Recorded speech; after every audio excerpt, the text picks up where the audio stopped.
بسم الله والصلاة والسلام على رسول الله وعلى آله وصحبه أجمعين أما بعد. عن بصرة بنت صفوان رضي الله عنها قالت: سمعت رسول الله صلى الله عليه وسلم يقول: من مس ذكره فليتوضأ. رواه ابو داود. محترم مصلیان کرام، آج کا درس نواقض وضو سے متعلق ہے، وضو کو توڑنے والی چیزوں سے متعلق ہے۔ راویہ بصرہ بنت صفوان رضی اللہ تعالی عنہ ہیں، کہتی ہیں کہ میں نے رسول اللہ صلی اللہ علیہ وسلم کو فرماتے ہوئے سنا: من مس ذکرہ فلیتوضأ، جو انسان اپنے شرمگاہ کو چھو لے تو اسے چاہیے وضو کر لے۔ یعنی شرمگاہ کو چھونے کی وجہ سے انسان کا وضو ٹوٹ جاتا ہے، انسان کو دوبارہ وضو کرنا ضروری ہے۔ ایسی صورت میں یاد رکھنا چاہیے، انسان خواہ اپنی شرمگاہ کو چھوئے یا کسی اور کی شرمگاہ کو چھوئے، دونوں صورتوں میں وضو ضروری ہے۔ مثلاً اگر ایک عورت اپنے بچے کے پاخانے کو صاف کر رہی ہے اور اس کے شرمگاہ کو وہ چھو لے رہی ہے تو ایسی صورت میں اس عورت پر ضروری ہے کہ وضو کرے۔ اسی طرح سے ہم میں اور آپ میں سے اگر کوئی انسان اپنے بچے کو غسل دے رہا ہے، خواہ وہ بچہ چھوٹا ہو یا بڑا، اگر اس کے شرمگاہ کو چھوتا ہے یا ٹچ کرتا ہے تو ایسی صورت میں اس کے لیے ضروری ہے کہ وضو کر لے۔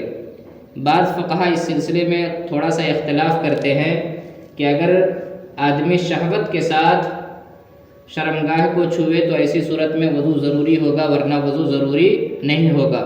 لیکن راجح بات یہی ہے کہ انسان خواہ شہوت سے چھوئے یا بغیر شہوت کے، اس کے لیے ضروری ہے کہ وضو کر لے۔ دوسری چیز گہری نیند، اگر آدمی گہری نیند لے لیتا ہے تو ایسی صورت میں اس کا وضو ٹوٹ جاتا ہے۔ حدیث کے اندر استرخت مفاصلہ کے الفاظ آتے ہیں، یعنی ایسی نیند جس سے انسان کے جوڑے ڈھیلے ہو جائیں۔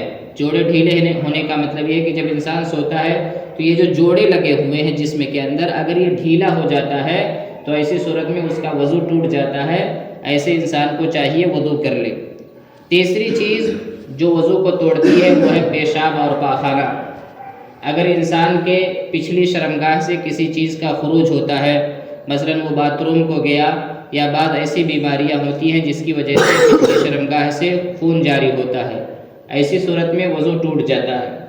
اسی طرح سے اگلی شرمگاہ سے اگر کسی بھی چیز کا خروج ہوا تو بھی وضو ٹوٹ جاتا ہے۔ اور عموماً اگلی شرمگاہ سے 3 طرح کے مادے خارج ہوتے ہیں۔ پہلا مادہ منی کا ہوتا ہے۔ جب انسان سیکس کرتا ہے، سیکس کرنے کے بعد جس پانی کا خروج ہوتا ہے اسے منی کہتے ہیں۔ اس سے منی کے خروج کے بعد انسان پر غسل بھی واجب ہوتا ہے اور وضو بھی ٹوٹ جاتا ہے۔ دوسری چیز مدی ہوتا ہے۔ مدی جب انسان اپنی بیوی کے بوس و کنار ہوتا ہے، بیوی کے پاس جاتا ہے، سیکس نہیں کرتا، بیوی کے پاس جانے کی وجہ سے بعض لوگوں کے شرمگاہ سے ایک عام پانی کی طرح پانی کا خروج ہوتا ہے، تو ایسی صورت میں اس کا وضو ٹوٹ جاتا ہے۔ اسی طرح سے ایک پانی ودی ہے، جب انسان پیشاب کرتا ہے تو بسا اوقات پیشاب کے بعد ایک سفید قطرہ نکلتا ہے، کبھی کبھی پیشاب سے پہلے بھی نکل جاتا ہے۔ اگر یہ قطرہ انسان کے شرمگاہ سے خارج ہوتا ہے تو ایسی صورت میں اس کا وضو ٹوٹ جاتا ہے۔ یعنی مدی اور ودی کی صورت میں وضو ٹوٹے گا، لیکن اگر منی کا خروج ہو گیا تو ایسی صورت میں انسان کا وضو بھی ٹوٹا اور اس پر غسل واجب ہو جاتا ہے۔ تیسری چیز، اگر انسان اونٹ کا گوشت کھاتا ہے تو ایسی صورت میں اس کا وضو ٹوٹ جاتا ہے۔ جابر بن سمرہ رضی اللہ تعالیٰ عنہ بیان کرتے ہیں، اللہ کے نبی صلی اللہ علیہ وسلم کے پاس آئے اور کہنے لگے: اے اللہ کے نبی صلی اللہ علیہ وسلم، کیا بکری کا گوشت کھانے کے بعد وضو کرنا چاہیے؟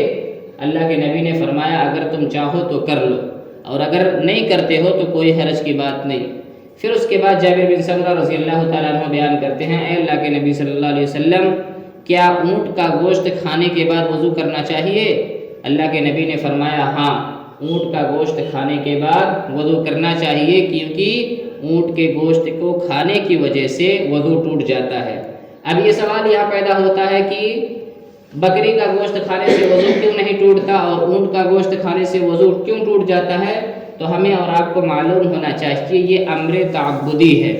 امر تعبدی کا مطلب ہوتا ہے یہ اللہ اور اس کے رسول صلی اللہ علیہ وسلم کی جانب سے ایک فرمان ہے، ہمیں من وعن اسے تسلیم کر لینا چاہیے، اس سلسلے میں بہت زیادہ سوالات نہیں کرنا چاہیے۔